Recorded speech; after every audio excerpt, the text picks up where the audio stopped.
So today we're going to be talking about death wobble a little bit and how to fix it, and 90% of the time what your main issue is going to be, from my experience. So I just went through this with our 2012 6.7 Power Stroke. I say not Cummins. We got so many pickups around here I lose track. So our 2012 Power Stroke had the same issue.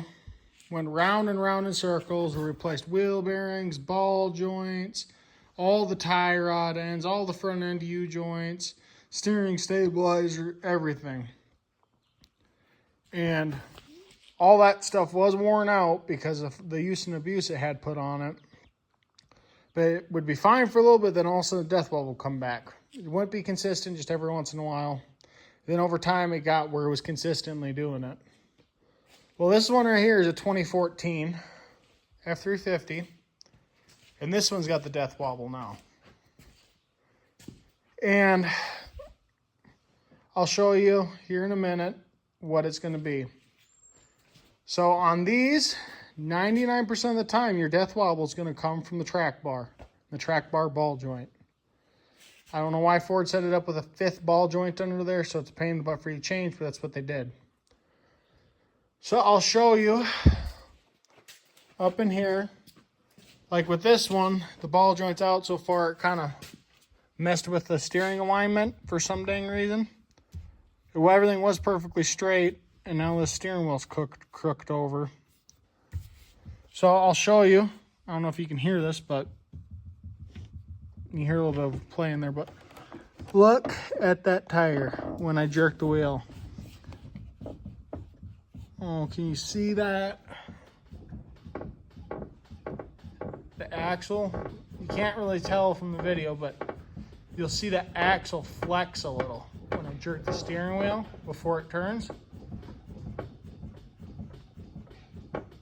See, it's coming in and out a little. You can barely see it. Okay?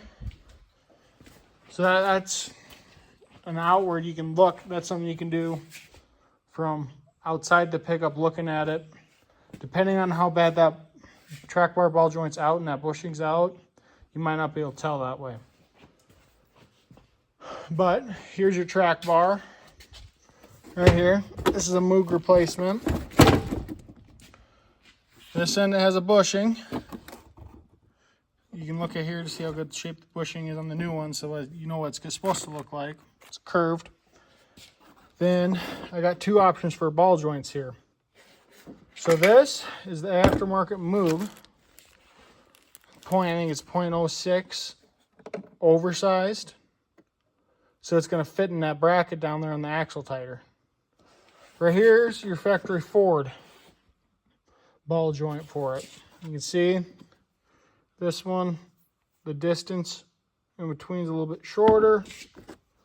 And you feel this one. Can't really tell, maybe side by side you can. This one's a hair wider than this one.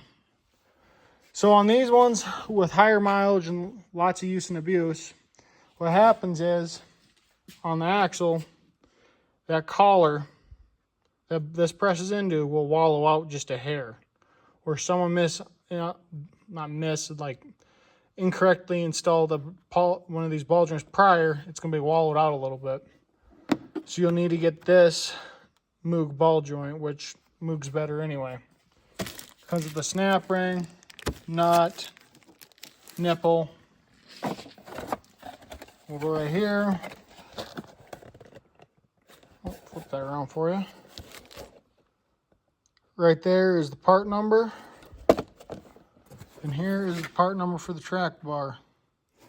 You might want to check on your VIN.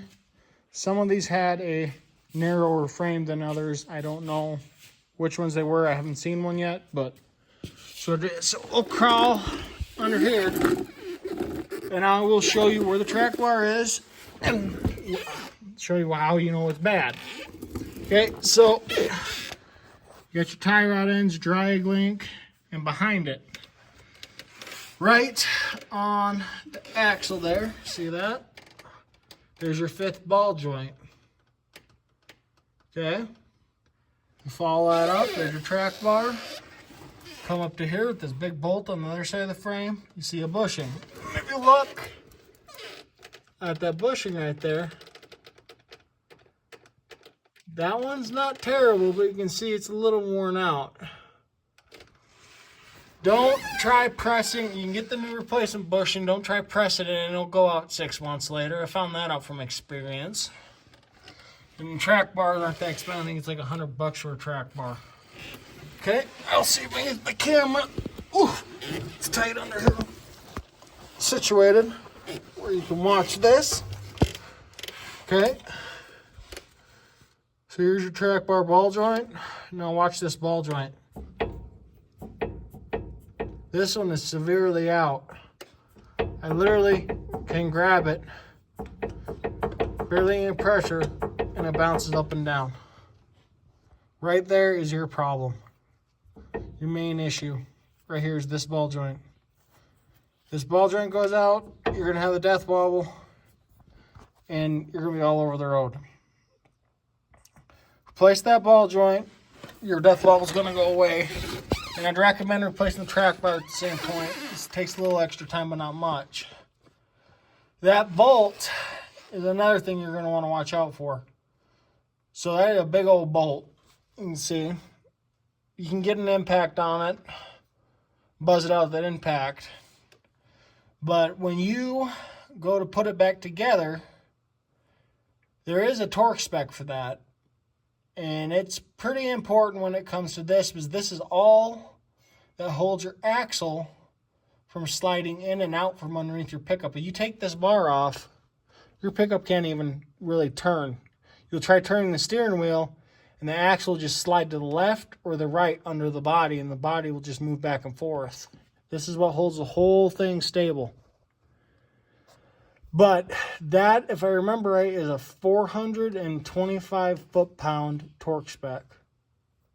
If you don't got a big 3/4 inch, what do you call it, torque wrench, what you can do, and I did this before I bought the tool, because they're expensive, is you get a wrench on one side and then get your socket on the other side of the bolt with a breaker bar and about a 10 foot pipe, and you just reef on that bad boy until she gets good and tight, like whatever you think 425 foot-pounds is.